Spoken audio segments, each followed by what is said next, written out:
सावधान। ओंकारं बिंदु संयुक्तं नित्यं ध्यायन्ति योगिनः कामदं मोक्षदं चैव ओंकाराय नमो नमः। अविरल सद्घनौघा प्रसादि सकल भूतल कलंका मुनिरुपासिता सरस्वती हरतु न दूरितम् अज्ञानतिमिरान्धानां ज्ञानाञ्जन शलाकया चक्षुरुन्मिलितं येन तस्मै श्री गुरुवे नमः। श्री परम गुरुवे नमः। परम्पराचार्य गुरुभ्यो नमः। सकल कलुष विध्वंसकं श्रेषां परिवर्धकं धर्म संबंधकं भव्य जीव मुन प्रतिबोधकारकं पुण्य प्रकाश पापणासमिदं शास्त्रं श्री पद्म पुराण नामधेयम् अस्य मूल ग्रंथ कर्ता श्री सर्वज्ञ देवास्तुत्तर ग्रंथ कर्ता श्री कर्तर देवा प्रतिगंधर देवा तेषां वचनं सार्थम् आसाद्य श्रीमत् रविसेनाचार्येण विरचितमिदं शास्त्रं श्रोतारः सावधानतया शृण्वन्तु। मंगलम भगवान वीरो मंगलम गौतमो घनी मंगलम कुत कुंडाद्यो जैन धर्मोस्तु मंगलम सर्वमंगल मांगल्यम सर्व कल्याण कारकम सर्वधर्माणां जैनम जयतु शासनम जैनम जयतु शासनम जैनम जयतु शासनम। सरस्वती नमस्तुभ्यं वरदे कामरूपिणि विद्यारंभं करिष्यामि सिद्धिर्भवतु मे सदा। द्वादशं जिन्वानी माता की जय। परम मांगलिक ग्रंथ पद्म पुराण ग्रंथराज की जय। रविशेन आचार्य की जय। पन्नालाल जी साहित्यकार की जय। अढ़ाई दीप में विराजमान सभी आचार्य उपाध्याय सर्व साधु के चरणों में नमोस्तु नमोस्तु नमोस्तु। सभी आरेखा माता जी के चरणों में बंदा भी बंदा भी बंदा भी। सभी छुलक छुलिका एलक के चरणों में इच्छा में इच्छा में इच्छा में। सभी प्रतिमाधारी के चरणों में वंदना वंदना वंदना। रूप में विराजमान पूज्य जनों का सादर चरण स्पर्श सभी से सादर जय जिनेन्द्र।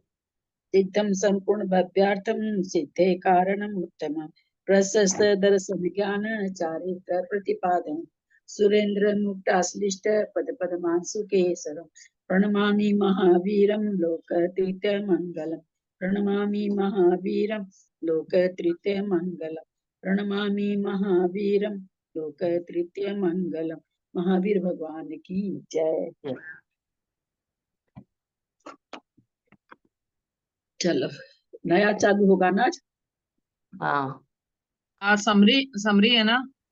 हाँ मेरा हिंदी मेरा है शर्मिला प्रभास खाऊंगी। नहीं एक बार समरी कर रहे हैं तो आज समरी होगा ना। आ गए क्या राजेंद्र भाई साहब? बहुत बिजी रहती हो क्या? मैसेज नहीं देखती हो क्या? समरी नहीं है देखा आज। देखा नहीं मैसेज। मैसेज हम लोग देख हम लोग फ्राइडे का लिखा ना ललिता जी ने दीदी ने फ्राइडे का लिखा है। एग्जाम भी फ्राइडे को ही होगी। ग्रुप में सब कोई तो मैसेज भेज नहीं सकते हैं तो मैं ही भेजती हूँ तो मैसेज तो देखना ही चाहिए ना। चलिए किसका हिंदी है आज? मेरा है दीदी प्रभास राव की। ललिता भाभी। हाँ मैं बोलूं? हाँ धोख दे जय जिनेन्द्र। और मेरा ना पद्म पुराण वाला ना मेरे से डिलेट हो गया तो मेरा अब आ नहीं रहा है। मैं कल भी दूसरे से एग्जाम दी परसों। मेरे को पता भी नहीं चला कितना नंबर आया क्या आया। इनको बता दीजिए आप लोग देख करके जो देख पाते हैं। राजमती जी का नंबर वगैरह बता दीजिए देख करके। नहीं इस ग्रुप में पीडीएफ डाल देंगी ना मैं पीडीएफ डाल देंगे। नहीं वैसे ना पद्म पुराण वापस दे दीजिए मेरे को। मेरा डिलीट हो गया गलती से। अच्छा पद्म पुराण का पीडीएफ डाल दो भाई।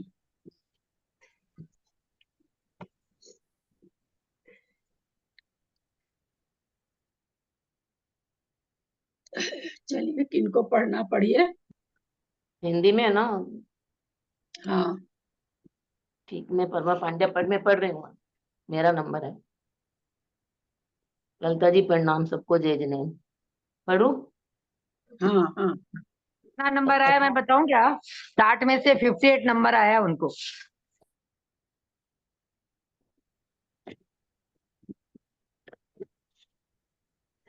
कितना नंबर आया?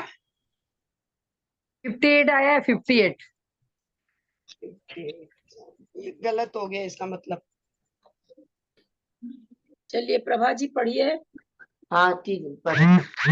अथानंतर जो फल और फूलों के बाहर से नत हो रहा था जहाँ भरमोरों के समय गूंज रहे थे और जामत कोकिलाएं शब्द कर रही थी।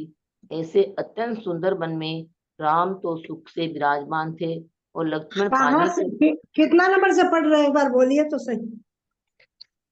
पेज नंबर 125 शुरू से चौंतीस है। सौ- 34वां पर्व नया है। 34वां पर्व है, 34वां पर्व है। अच्छा ठीक है, पढ़ो, ठीक है। शुरू से ही है सरिता।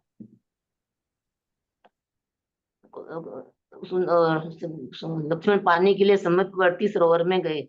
इसी अवसर में जो अत्यंत सुंदर रूप से सहित था, जिसके विभ्रम नेत्रों को चुराने वाले थे, जो एक होने पर भी सर्व लोगों के हृदय में एक साथ निवास करता था, महाविनय संपन्न था, कांति रूपी नेजर के उत्पन्न होने के लिए पर्वत स्वरूप था, उत्तम हाथी पर सवार था, मनोहर पैदल सैनिकों के बीच चल रहा था, जिसका मन क्रीड़ा करने में लीन था, जिसका कल्याण माला नाम था, तथा जो उस नगर का स्वामी था, ऐसा एक पुरुष उसी सरोवर में क्रीड़ा करने के लिए आया। सो उस महासरोवर के तट पर विद्यमान नील कमलों के समय के समान श्याम और सुंदर लक्षणों से युक्त लक्ष्मण को देखकर वह मनुष्य काम बाण से ताड़ित होकर अत्यंत व्याकुल हो गया। फलस्वरूप उसने अपने एक आदमी से कहा कि इस पुरुष को ले आओ। वह चतुर मनुष्य जाकर तथा हाथ जोड़कर लक्ष्मण से इस प्रकार बोला कि आइए, ये राजकुमार प्रसन्नता से आपके साथ मिलना चाहता है। क्या दोष है? इस प्रकार विचार कर परम कौतुक को धारण करते हुए लक्ष्मण सुंदर लीला से उसके पास गए। तदनंतर वह राजकुमार हाथी से उतरकर तथा कमल के समान कोमल हाथ से लक्ष्मण को पकड़ अपने वस्त्र निर्मित तंबू में भीतर चला गया। वह अत्यंत विश्वस्त हो एक ही आसन पर लक्ष्मण के साथ सुख से बैठा। कुछ समय बाद उसने लक्ष्मण से पूछा, हे सखे, तुम कौन हो और कहाँ से आए हो? लक्ष्मण ने कहा कि मेरे वियोग से मेरे बड़े भाई दुखी होंगे, इसलिए मैं पहले उनके पास भोजन ले जाता हूँ, पश्चात तुम्हारे लिए सब समाचार कहूंगा। तथानंतर थाली के चावलों का भात, दाल, ताजा घृत, पुए, घेवर, नाना प्रकार के व्यंजन, दूध, दही, अनेक प्रकार के पानक, शक्कर और खांड के लड्डू, पूड़ियाँ, पांच छह लोगों का म्यूट खुला हुआ है, म्यूट हो जाए सभी कोई। 5-6 लोगों का खुला हुआ है। साधारण पूड़ियाँ, गुड़ मिश्रित पूड़ियाँ, वस्त्र अलंकार, मालाएं, लेपन आदि की सामग्री, नाना प्रकार के बर्तन और हाथ धोने का सामान, यह सब सामग्री निकटवर्ती शीघ्रगामी पुरुष भेजकर उसने अपने पास मंगवा ली। तदनंतर उसकी आज्ञा पाकर अंतरंग द्वारपाल वहां गया, जहाँ सीता सहित राम विराजमान थे। सो उन्हें प्रणाम कर वह इस प्रकार बोला कि हे देव, उस तंबू में आपके भाई विराजमान है, वहीं इस नगर का राजा भी विद्यमान है। सो वह आदर के साथ प्रार्थना करता है कि चूंकि इस तंबू की छाया शीतल तथा मन को हरण करने वाली है, इसीलिए प्रसन्न होइए और इतना मार्ग स्वेच्छा से चलकर आप यहाँ पधारिए। प्रतिहारी के इतना कहने पर मत हाथी की शोभा को धारण करते हुए रामचंद्र सीता के साथ चल पड़े। उस समय वे ऐसे जान पड़ते थे मानो चांदनी के सहित चंद्रमाई हो। राम को दूर से ही आते देख राजकुमार ने लक्ष्मण के पास खड़े होकर तथा कुछ आगे जाकर उनका स्वागत किया। राम सीता के साथ अत्यंत उत्कृष्ट आसन पर विराजमान हुए तथा राजकुमार के द्वारा अर्घदान आदि सम्मान को प्राप्त हुए। तदनंतर इच्छानुसार स्नान, भोजन आदि समस्त कार्य समाप्त होने पर राजकुमार ने अन्य सब लोगों को दूर कर दिया। वहां राम, लक्ष्मण, सीता, 3 और चौथा राजकुमार, यही 4 व्यक्ति रह गए। मेरे पिता के पास से दूत आया है, ऐसा कहता हुआ वह राजकुमार प्रयत्न पूर्वक सजाए हुए एक दूसरे कमरे में गया। वहां उसने नाना प्रकार के शस्त्र धारण करने वाले अनेक योद्धाओं को द्वार पर नियुक्त करिए देगा। अमरा जी म्यूट हो जाइए। नंतर यथार्थ भाव के प्रकट करने में जो लज्जा थी, उसे दूर कर उस सुचेता ने राम, लक्ष्मण और सीता के सामने बीच का आवरण फाड़ डाला। तत्पश्चात आवरण के दूर होते ही ऐसा लगने लगा मानो स्वर्ग से ही कोई उत्तम कन्या नीचे आकर पड़ी है अथवा पाताल से ही निकली है। उस कन्या का मुख लज्जा के कारण कुछ नम्रीभूत हो रहा था। उसको कांति से लिप्त हुआ कपड़े का तंबू ऐसा दिखने लगा मानो उसमें आग ही लग गई हो, तथा लज्जा से युक्त मंद मुस्कान की किरणों से लिप्त होने पर ऐसा जान पड़ने लगा मानो उसमें चंद्रमा का ही प्रकाश फैल गया हो। उसे देख चतुर्हंसों ने चिरकाल तक भयभीत हो अपने नेत्र संकुचित कर लिए। वह कन्या ऐसी जान पड़ती थी मानो कमल को छोड़कर साक्षात लक्ष्मी ही वहां आ बैठी हो। उसकी कांति से वह घर ऐसा मालूम होता था मानो सौंदर्य के सागर में उसने तैरना ही शुरू कर दिया हो अथवा रत्नों की स्वर्ण की पराग से मानो आच्छादित ही किया गया हो। उसके स्तनों से ऐसा जान पड़ता था मानो कांति रूपी जल के कलोल ही निकल रहे हो, और त्रिवली के शोभित मध्य भाग में ऐसा लगता था मानो तरंगे ही उठ रही हो। जिस प्रकार मेघ के पतले आवरण को लांग कर चंद्रमा का प्रकाश बाहर फूट पड़ता है, उसी प्रकार लहंगा को भेद कर उसके नितंब बिस्तर का सघन तेज बाहर फूट पड़ा था। वह घर एक मेघ के समान जान पड़ता था और उसमें बैठी हुई वह कन्या बिजली के समान प्रतिभासित होती थी। ऐसा लगता था कि लोक में चंचलता के कारण बिजली के यश में जो मल चिरकाल से लगा हुआ था उसने उसे बिल्कुल ही धो डाला था। वह स्वर्ण निर्मित की तरह देदीप्यमान नितंब बिस्तर से उत्पन्न महानीलमणि के समान श्याम अत्यंत चिकनी एवं पतली रोम राज्य से सुशोभित थी। तदनंतर जिसने सहसा पुरुष का वेश छोड़ दिया था तथा जिसके नेत्र अत्यंत सुंदर थे, ऐसी वह कन्या सीता के पास आ बैठी, जिससे वह उस प्रकार सुशोभित होने लगी जिस प्रकार की लज्जा से रति की स्त्री सुशोभित होती है।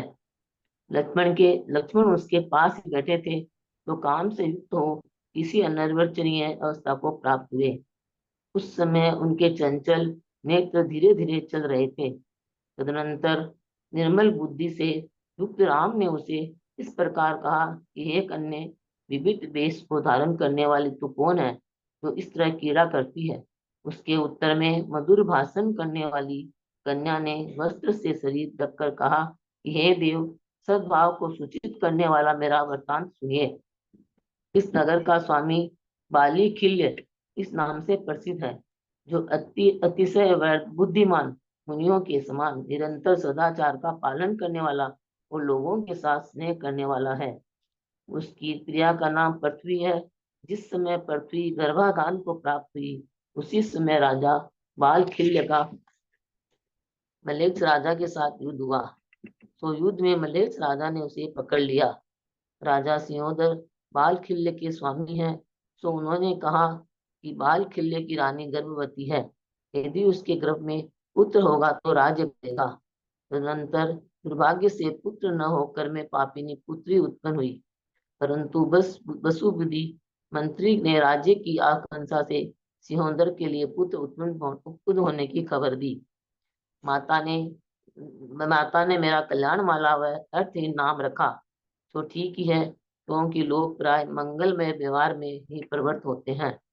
अब तक मंत्री और मेरी माता ही जानती है कि यह कन्या है, दूसरा नहीं। आज पुण्य दे से आप लोगों के दर्शन हुए, बंदीगृह के निवास को प्राप्त हुए। हमारे पिता बहुत कष्ट में हैं। सिंहोदर ने उन्हें छुड़ाने के लिए समर्थ नहीं है। उन्हें इस देश में जो कुछ धन उत्पन्न होता है वह सब दुर्ग की रक्षा करने वाले मलेच्छ राजा के लिए भेज दिया जाता है। वियोग रूपी अग्नि से अत्यंत संताप को प्राप्त हुई मेरी माता सूख कर कला मात्र से अभिष्ट चंद्रमा के समान कांतिहीन हो गई है। इतना कहकर दुख के समान भार से जिसका समस्त शरीर पीड़ित हो रहा था, ऐसी वह कल्याण माला शीघ्र ही कांति रहित हो गई तथा गला फाड़कर रोने लगी। तदनंतर राम ने अत्यंत मधुर शब्दों में उससे सांत्वना दी। सीता ने गोद में बिठाकर उसका मुंह धोया और लक्ष्मण ने कहा कि हे सुंदरी, शोक छोड़ो, इसी वेश से राज्य करो, तुम उचित कार्य कर रही हो। गया 50 और आगे पढ़े। पूरा करूँ क्या? हाँ, संस्कृत मंजू पाटनी।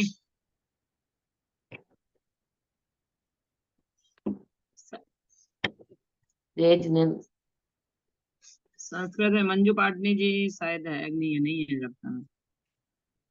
सरला पाटनी जी, संतोष जी सूरत पढ़े।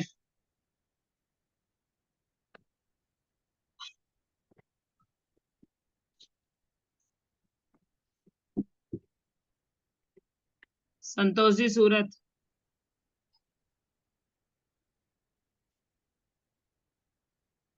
वो भी नहीं है क्या? तो सरिता जी चेन्नी पढ़े।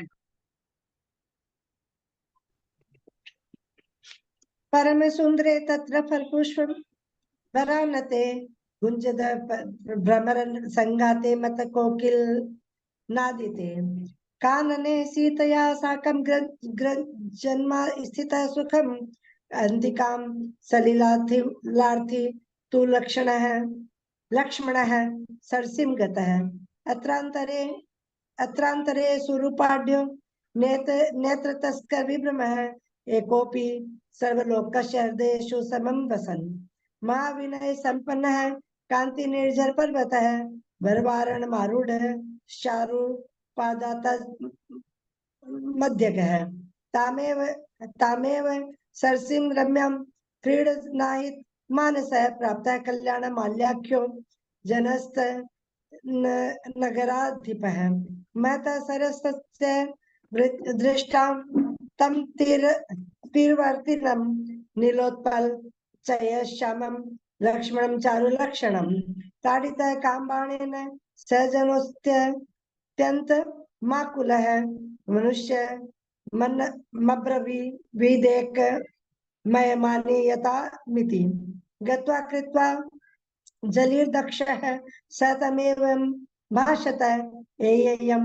राजपुत्रस्ते प्रसादात् संगमिच्छति को दोष इति संचित्य ददान कौतुकं परं जगाम लीलया चार्यां समीपं तस्य लक्ष्मणः उत्तीर्य स जनो गणागात् पद्मतुल्यन्य पाणिना करे लक्ष्मण बाल्यम्य प्राविशद गृहमाम्बरम् एकासने च तेनाति प्रतितः सहितः स्थितः अप्रक्षप्य सखे क्रस्त्वं कुतो वा समुपागतः सोभोवच्छद विप्रयोगान्मे ज्येष्ठो दुःखेन तिष्ठति तावनमयामि कश्चानं कथयिष्यामि ते ततः शालोदनः सुप उपशन्दनवं घृतम् अपूपा घनबन्धानि व्यञ्जनानि पयोदधि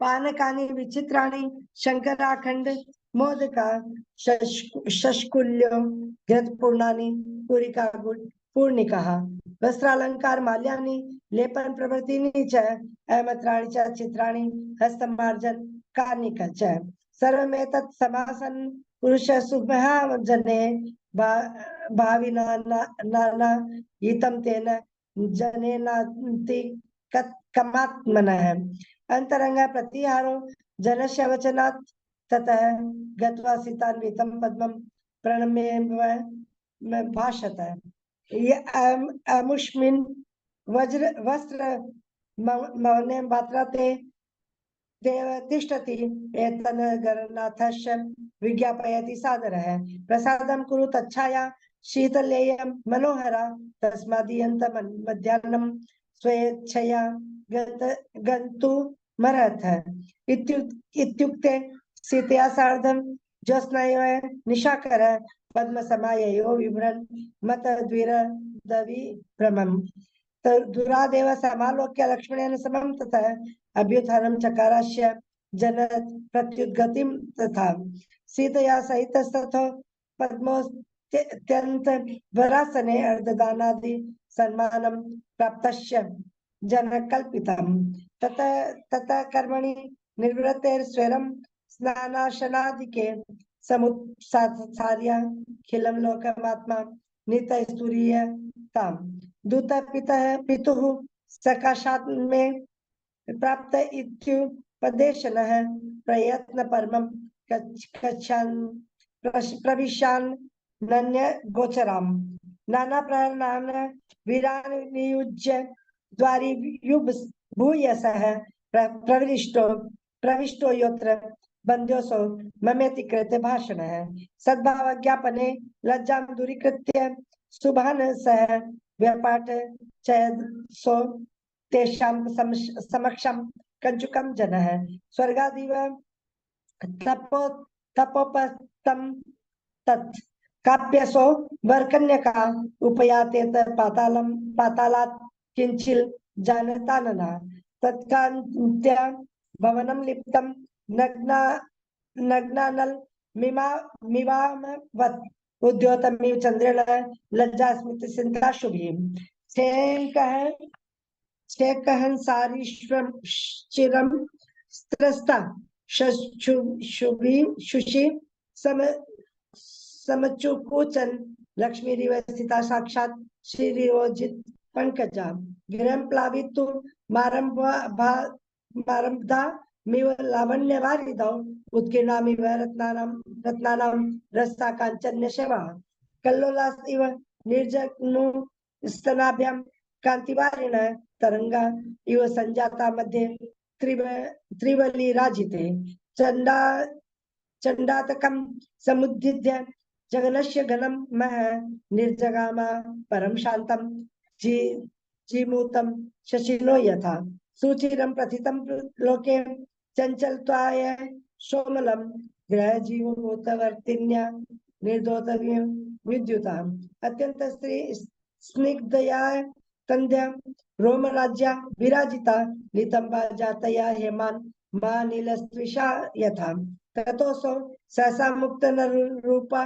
सुलोचना ढोकिता जानकी तेन रति श्रीव लज्जया अन्ते लक्ष्मणस्तत्र सपरिष्वक्तो मनोभुवा अवस्थां कामपि पापचल मन्यत लोचनः ततो विशुद्धया बुद्धिया पद्मस्तामित्य भाषत् ददाना विविधं वेशं का त्वं क्रीडसि कन्यके ततो शुंकेन संवीय गात्रं प्रवर भाषिणी जगाद देवृतान्त्यं शृणु सद्भाव वेदिनम् बालिखिल्य इति विख्यातः पुरुषस्य पतिसुधी सदाचार परो नित्यं मुनिवल्लोकवत्सलः प्रतिविधित्रिया तस्य गर्भाधानमुपागता म्लेक्षा दीपतिना चासौ ग्रहिता संयुगे नृपः उक्तं च स्वामिना तस्य सिंहोदरमही वृता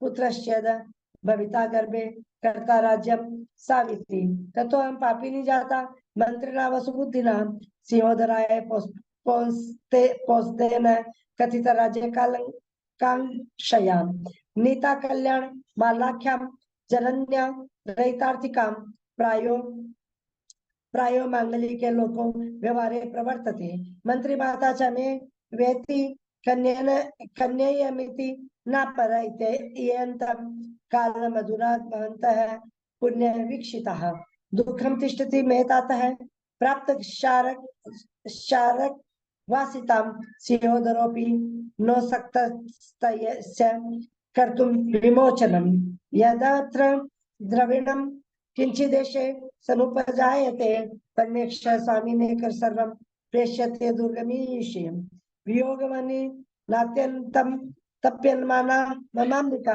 जाता कला वेशेव चंद्रमूर्तिर्गतप्रभा इत्युक्ता दुःखभारेण पीडिता शेषगात्रिका सद्यो विच्छादयतां प्राप्तां मुक्तकण्ठं रुरोध सा अत्यंत मधुर वेर्यार वाक्य पद्मे नाश्वासिता तथा सीतया च निधायांके कुर्वन्त्या मुखधावनम् सुमित्रा सुनुना चोक्ता शुचम विसृज सुंदरी कुरु राज्य मनेनेव विषेणोचित कारिणी।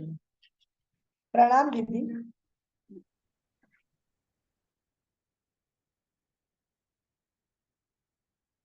एक मिनट बोलना मत बोलो। हेमा जी हिंदी पढ़े।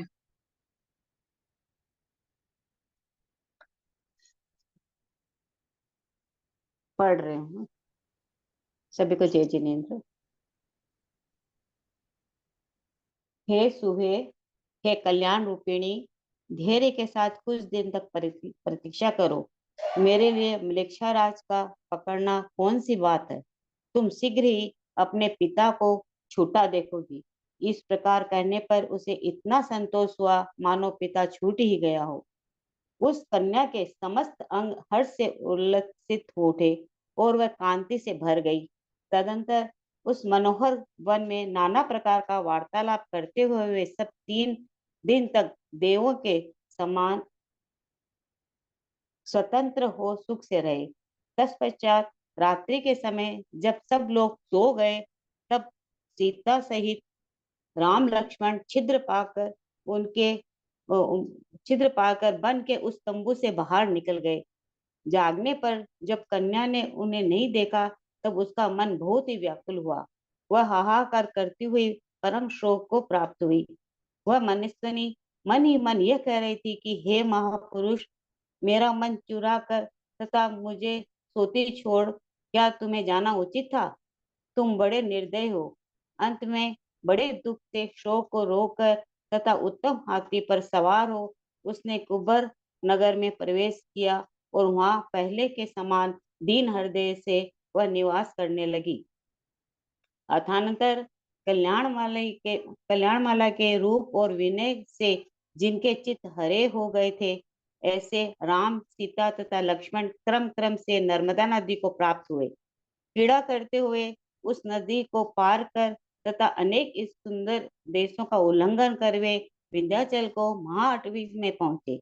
वे बड़ी भारी सेना के संचार से खुदे हुए मार्ग से ही जा रहे थे, इसलिए मार्ग में चलने वाले ग्वालों तथा हल वाहकों ने उन्हें रोका कि इस मार्ग से आगे न जाओ, पर वे रुके नहीं। बहुत भारी सुगंध से भरा हुआ वह यह वन कहीं तो लताओं से आलंगित सागौन आदि के वृक्षों से नंदनवन के समान अत्यंत सुशोभित है और कहीं दावानल के कारण समीप स्थित वृक्षों के जल जाने से कुपुत्र के द्वारा कलंकित गोत्र के समान सुशोभित नहीं है। इस प्रकार कहते हुए वे आगे बढ़ रहे थे। तदंतर कुछ आगे बढ़ने पर सीता ने कहा कि देखो, कनेर वन के बीच बाईं ओर कटीले वृक्ष की चोटी पर बैठा कौवा बार बार क्रूर शब्द कह रहा है, तो शीघ्र ही कलह होने वाली है, यह कह रहा है। और इधर क्षीर वृक्ष पर बैठा हुआ कौवा हम लोगों की विजय होगी, यह सूचित कर रहा है।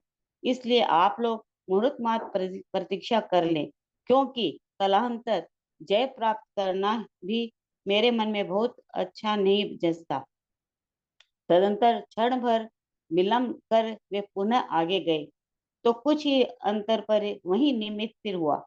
यद्यपि सीता कह रही थी कि फिर भी का आना कर राम लक्ष्मण आगे बढ़ने लगे। कुछ दूरी पर उन्हें मलेच्छों की सेना मिली।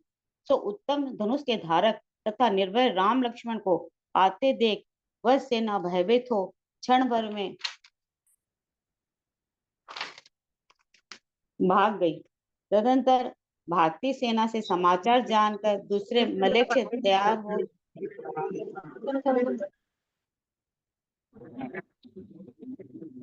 तैयार हो सामने आए, परंतु वर्षाकालीन मेघ के समान श्याम लक्ष्मण ने उन्हें हंसते हंसते पराजित कर दिया। तदंतर जो अत्यंत भयभीत थे, जिन्होंने धनुष तोड़ दिए थे और जो जोर से चिल्ला रहे थे, ऐसे उन मलेच्छों ने जाकर अपने स्वामी से निवेदन किया। तब परम क्रोध और भयंकर धनुष से धारण करता हुआ मलेच्छों का स्वामी निकला। बड़ी भारी सेना उसके साथ थी और वह शस्त्र रूपी अंधकार से आच्छादित था।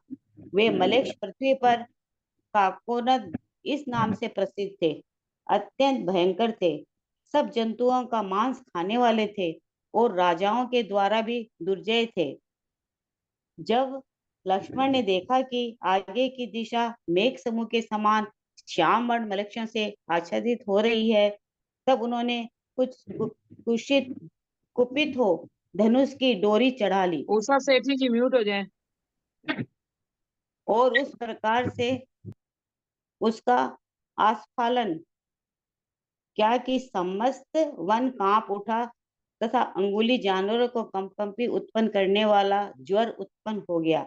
लक्ष्मण को डोरी पर बाण चढ़ाते देख जिनका चित्त भयभीत हो गया था, ऐसे वे मलेक्ष नेत्रहीन के समान चक्राकार घूमने लगे। तदंतर अत्यंत भय से भरा मलेक्षों का स्वामी रथ से उतरकर हाथ जोड़ता हुआ उनके पास आया और प्रणाम कर बोला कि एक कौसंबी नाम की प्रसिद्ध नगरी है, निरंतर अग्नि में होम करने वाला विश्वानल नाम का पवित्र ब्राह्मण उसका स्वामी है। विश्वानल की स्त्री का नाम प्रतिसंध्या है। मैं उन्हीं दोनों का पुत्र हूँ। रौद्रभूति नाम से प्रसिद्ध हूँ। शस्त्र तथा जुए का कला का पारगामी हूँ। मैं बाल्य अवस्था से ही निरंतर खोटे कार्य करने में निपुण था। किसी समय चोरी के अपराध में पकड़ा गया और मुझे सूली पर चढ़ाने का निश्चय किया गया। सूली का नाम सुनते ही मेरा शरीर कांप उठा। तब विश्वास रखने वाले एक भले धनिक ने जमानत देकर मुझे छुड़ा दिया। तदंतर देश छोड़कर मैं यहाँ आ गया। कर्मों के प्रभाव से इन काकोनद मलेक्षों की स्वामित्व को प्राप्त हो गया हूँ तथा सदाचार से भ्रष्ट हो पशुओं के समान यहाँ रहता हूँ। इतने समय तक बड़ी बड़ी सेनाओं से युक्त राजा भी जिनके दृष्टिगोचर होने के लिए समर्थ नहीं हो सके, उस मुझको आपने दृष्टि मात्र से ही दीन कर दिया। मैं धन्य हूँ जिससे पुरुषों में उत्तम आप महानुभावों के दर्शन किए। हे नाथ, आज्ञा दीजिए, मैं क्या योग्य सेवा करूं? क्या पवित्र करने से निपुण आपकी पादुकाएं सिर पर धारण करूं? ये विंध्याचल निधियों तथा उत्तमोत्तम सैकड़ों स्त्रियों से परिपूर्ण है। इसलिए हे देव, मुझसे किसी अच्छे भारी राजस्वी की इच्छा प्रकट करो। इतना कहकर प्रणाम करता हुआ वह पुनः परम पीड़ा को प्राप्त हुआ और विहल हो कटे वृक्ष के समान भूमि पर गिर पड़ा। तदंतर जो वीरजनों के लिए दया रूपी लता से आलिंगित कल्पवृक्ष के समान थे, ऐसे राम दुखमय अवस्था को प्राप्त हुए मलेक्ष राजा से इस प्रकार बोले कि हे सुबुद्धि, उठ उठ, डर मत। बलिखिल्य को बंधन रहित कर तथा उत्तम सम्मान को प्राप्त कराकर शीघ्र ही यहाँ ला। उसी का इष्ट मंत्री हो, सज्जनों की संगति कर और मलेक्षों की संगति छोड़, देश का हितकारी हो। यदि तू ये सब काम ठीक करता है तो उसने तुझे शांति प्राप्त होगी, अन्यथा आज ही मारा जाएगा। हे प्रभु, ऐसा ही करता हूँ। इस प्रकार कहकर उसने बड़े आदर से राम को प्रणाम किया और विनय के साथ जाकर महाराज के पुत्र बालिखिल्य को छोड़ दिया। तदंतर जिसे तेल उपटन लगाकर अच्छे तरह स्नान कराया गया था और भोजन कराकर जिससे अलंकारों से अलंकृत किया गया था, ऐसे बालिखिल्य को रथ पर बैठाकर वह राम के पास ले जाने के लिए उद्यत हुए। जो इस तरह आदर के साथ लाया जा रहा था, ऐसा बालिखिल्य परम आश्चर्य को प्राप्त हुआ और मन मन सोचता जाता था कि प्राय अब मेरी अवस्था इससे भी गहन होगी। कहाँ क्या नहीं है आज कहाँ कुकर्म करने वाला अत्यंत निर्दय महाबेरी मलेक्ष, और कहाँ ये भारी सम्मान। जान पड़ता है कि आज प्राण नहीं बचेंगे। इस प्रकार बालिखिल्य दीन चित्त होकर जा रहा था कि सहसा राम लक्ष्मण को देखकर वह परम संतोष का प्राप्त हुआ। उसने रथ से उतरकर नमस्कार करते हुए कहा कि हे नाथ, मेरे पुण्यदेव में अतिशय सुंदर रूप को धारण करने वाले आप दोनों महानुभाव पधारे हैं, इसीलिए मैं बंधन से मुक्त हुआ हूँ। राम लक्ष्मण ने उससे कहा कि शीघ्र ही अपने घर जाओ और इष्ट जनों के साथ समागम करो। वहां पहुंचने पर तुम हम लोगों को आगे मिटा हुआ है। इस प्रकार कहने पर बुद्धिमान बालिखिल अपने घर चला गया। तदंतर विश्वानल के पुत्र रौद्रभूति को बलि किले का निश्चल मित्र बनाकर अतिशय कुशल राम लक्ष्मण सीता के साथ अपने इष्ट स्थान को चले गए।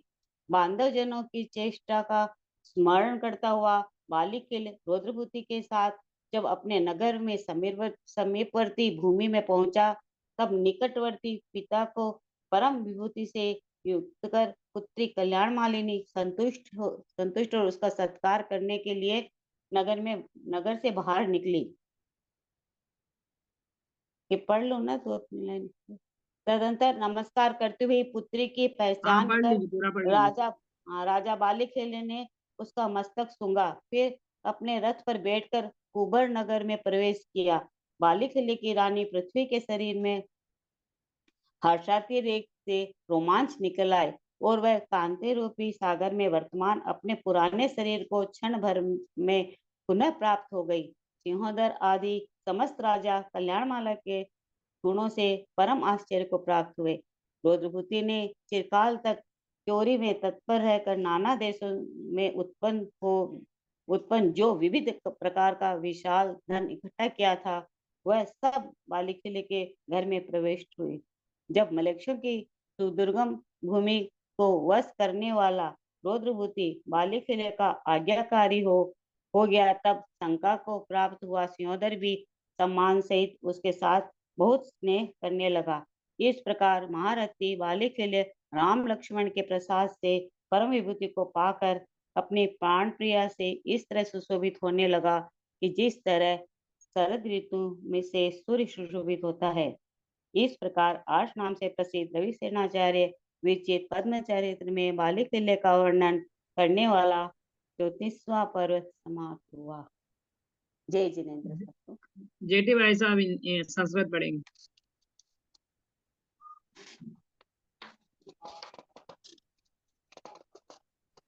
जेठी भाई साहब 51 से पढ़ना है ना? हाँ 51 से पढ़ रहा हूँ।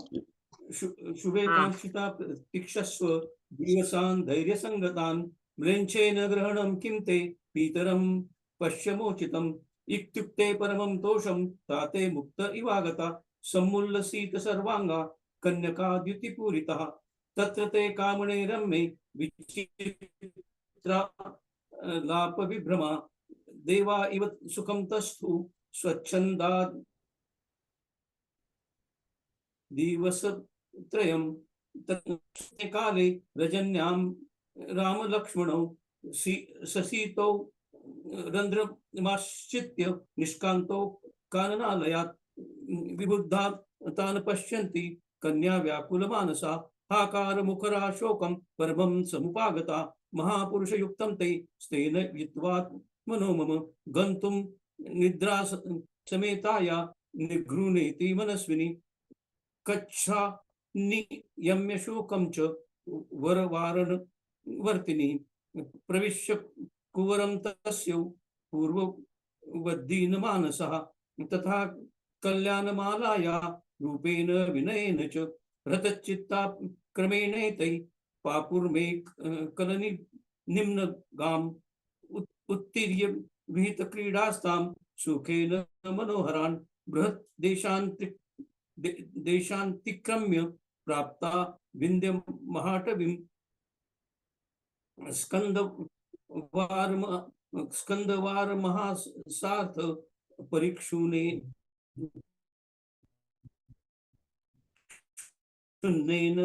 वर्तमना गोपै कीनैश्च निवारितः कृश्चिताल्लाभिर्वृक्षैर्ताली तंगमूर्तिभिः तद्रूणं शोभते तन्त्य स्वामोदनंदन यथा निर्दिग्ध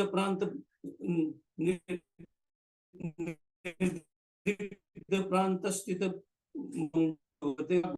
दुष्पुत्रेण कलंकितम् अथा नो चेतु ततः सीता कर्णिका रवनांतरे वामतो यं स्थितो धांक्षो मूर्ध्नि कंठकिनस्तरो वासमानो मुहुं क्रूरं कलहं कथयत् परम् अन्योपि क्षीरवृक्षास्यो जयं शंससि वासया तस्मात् तावत् प्रतीक्षेतां मूर्तं कलहात् परमम् जायोऽपि नैव मे चित्ते प्रतिभात्यति सुन्दरः तत्क्षणं विलम्बेत्यो प्रयातो पुनरुद्यते रुद्यतौ तदेव च पुनर्जातं निमित्तं निकटेन्तरे ब्रुवत्या अपि सीतायाम् अवकर्ण्य वचस्ततः प्रवृत्तो गन्तुममे च लेच्छानां सैन्यमुदगतं तो निरीक्षैव निर्भीता वायान्तो वरकारमुखौ क्षणेनैकेन तस्यैन्यं कान्तिशीकं पलायितम् अवगत्य तस्मात् सन्नहान्ये समागता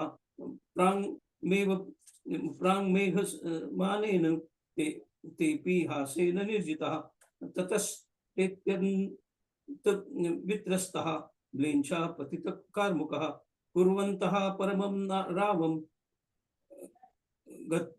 गत्वा पल्ले नदेवन् ततसो परमं क्रोधं शापं च दारुणं निर्जगाम महासैन्यः शस्त्रसन्तमसापतः काको नदा इति ख्याता म्लेच्छास्ते धरणीतले दारुणा सर्वमासादो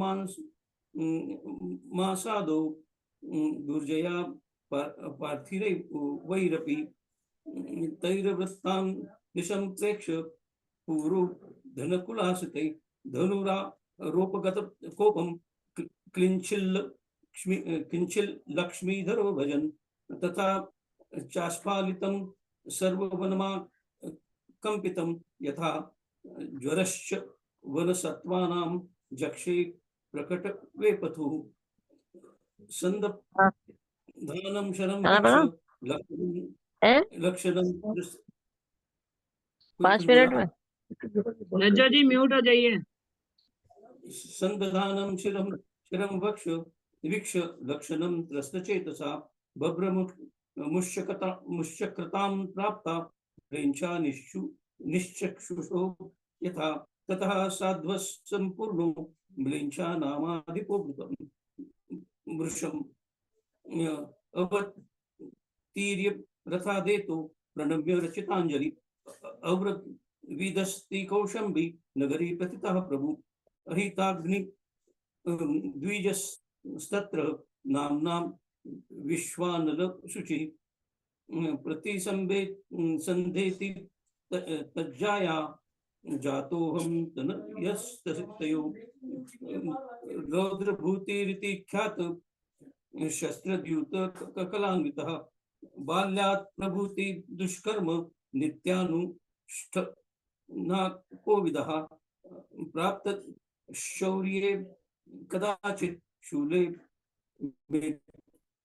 भेत्तुमिप्सितः धनी नैकेन तत्राहं श्रद्धधानेन साधुना मोचितो वेपमानाङ्गः त्यक्त्वा देशमिहागतः प्राप्तकर्मानुभावेन काको नद जनेशतां भ्रष्टरीताष्टि सद्वृत्तात् पशुभिः समतां गतः इत्यन्तं यस्य मे कालं सैन्याढ्या अपि पार्थिवा चक्षुषो गोचिरी भावमासान् शक्ता न सेवितुं सोऽहं दर्शनमात्रेण कृतो देवेन विक्लवः धन्योऽस्मि वीक्षितो येन भवन्तो पुरुषोत्तमो शासनं यच्छता नाथो किं करोमि यथोचितं शीर्षा पादुके हि वावहे पावन पंडिते विघ्नोऽयं नदीभिः पूर्णो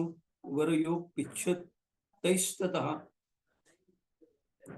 भूषिज्यमिच्छितां देवो मामतो निभृतं परम् इत्युक्त्वा प्रणतिं कुर्वन् पुनारतिं परां गतः पपतः विबलो भूमौ छिन्नमूलस्तरुथया रुयथा कष्टावस्थां ततः प्राप्तं तेभ्येव राघवो वदत् कृपालताप परिष्वत वीरकल्प महातरु उत्तिष्ठोत्तिष्ठ मां भैषिर्वालिख्यं विबन्धं कृत्वा नयदृतं प्राप्यं सम्मानं परमं सुधे तस्मै वाभिमतो भूत्वा सचिवः सज्जनान्वितः विहाय संगति म्लेच्छैर्विषयस्य हितो भवात् एते चेतकुरूपे सर्वमन्यान् तत्त्व विवर्जितं ततस्ते विद्यते शान्तिर्वैद्यैव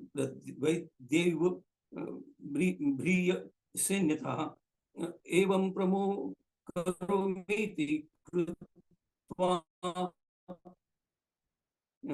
प्रणति महत्सुतं गत्वा मुमोह विनयान्वितः अभ्युङ्गोद्वैत्य सुस्तातं भोजयित्वा स्वलं कृतम् आरोग्य स्पन्दने नेतु भारे मे तं तदन्तिकं सदद्यो नियमान सन विस्मयं परमं गतः इतोऽपि गहनावस्था प्रायो मेघ भविष्यति कार्यं लेंचो महाशत्रु कुकर्मान् निर्दयः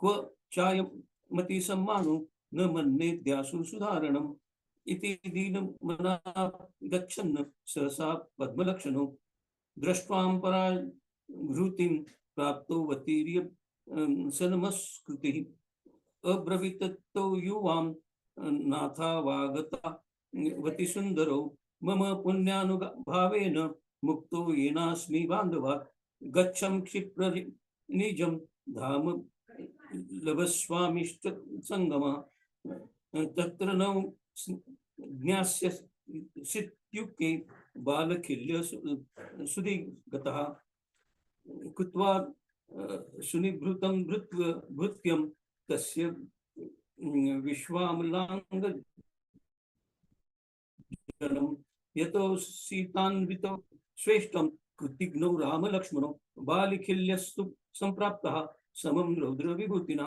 स्व पूरस्यान्तिका श्रोणी स्मरणः बान्धवचेष्टितं प्रत्यासन्नं तथा कृत्वा विभूत्या परमान्वितं पीतरं निरगास्तुष्टः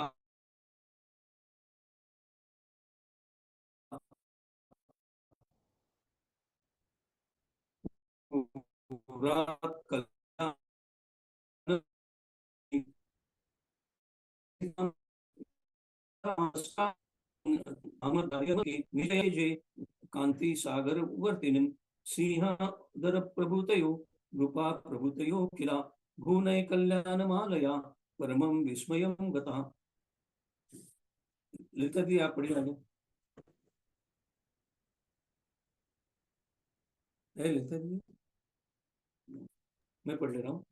यद्रौद्रभूति सुचिरं विचित्रं समार्जय शौर्यपरायणं स्वम् अनेक देश प्रभवं विशालं तद्वा लिखिल्यहं गृह विशेष जातेस्य वाग्यर्तिनी रौद्रभूतो वशीकृतम्लेञ्च सुदुर्गभूमौ सिंहादरोऽपि प्रतिपन्नश्चकः स्नेहं संसाम सम्मानञ्चकार सोऽयं समासाद्य परां विभूतिं प्रसादतो राघव सत्तमस्य महारथी प्राण समेतो रवीर्य तैव शारदार त्यापे रविसेनाचार्य प्रोक्ते पद्मचरित्रे बालखिल्योपाख्यानं नाम 430 पर्व प्रणाम दीदी। दीदी नया पर शुरू करना है क्या? वैसे तो अभी 8 मिनट बचा है। क्या बोलो, सबका जैसी रजामंदी हो सबकी। 8 मिनट बचा है, ये पर तो पूरा हो गया। हाँ, सबका क्या मन है वही कर लेंगे। हिंदी वाला तो हो सकता है। 25 होगा तो नहीं, होगा नहीं, होगा 20 हाँ 20 या 22 ही होगा, 20-25 ही होगा। हाँ, होगा तो नहीं, 50 नहीं हो पाएगा। ठीक है, फिर इतनी कीजिए और क्या। कल से कर लेंगे फिर। ठीक है। तो रिवीजन होगा ना, कल रिवीजन होगा और परीक्षा होगी। रिवीजन परसों होगा, शुक्रवार को।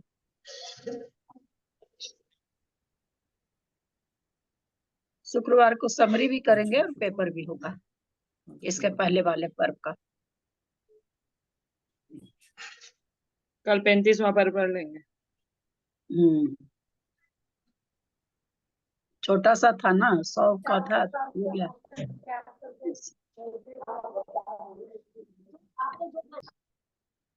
चलो जिनवानी स्तुति करें।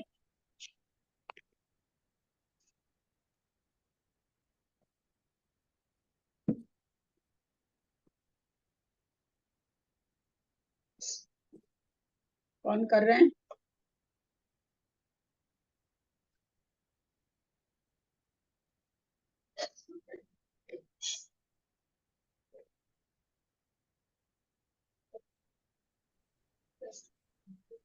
शारदे माँ, हे शारदे माँ, अज्ञानता से हमें तार दे माँ। मुनियों ने समझी, गुणियों ने जानी, शास्त्रों की भाषा, आगम की वाणी। हम भी तो जाने, हम भी तो समझे, विद्या का फल तो हमें मात देना। हे शारदे माँ, हे शारदे माँ, अज्ञानता से हमें तार दे माँ। तू ज्ञानदायी हमें ज्ञान दे दे, रत्न त्रयों का हमें दान दे दे। मन से हमारे मिटा दे अंधेरे, हमको उजालों का शिव द्वार देना। हे शारदे माँ, हे शारदे माँ, अज्ञानता से हमें तार दे माँ। तू मोक्षदायी, यह संगीत तुझ में, हर शब्द तेरा, हर भाव तुझ में। हम हैं अकेले, हम हैं अधूरे, तेरी शरण माँ हमें तार देना। हे शारदे माँ, हे शारदे माँ, अज्ञानता से हमें तार दे माँ। जावाणी के ज्ञान से सुजलो कालो, सोवाणी मस्तक नमो सदा दे तुम दो। हे जिनवाणी भारती तो जपो दिन रे, जो तेरा शरण आ गए सो पावे सुख चैन। देव बजो अरियंत को गुरु से निधन, दया धर्म पालू सदा ये मोक्ष का पंथ। द्वादशांग जिनवाणी माता की जय।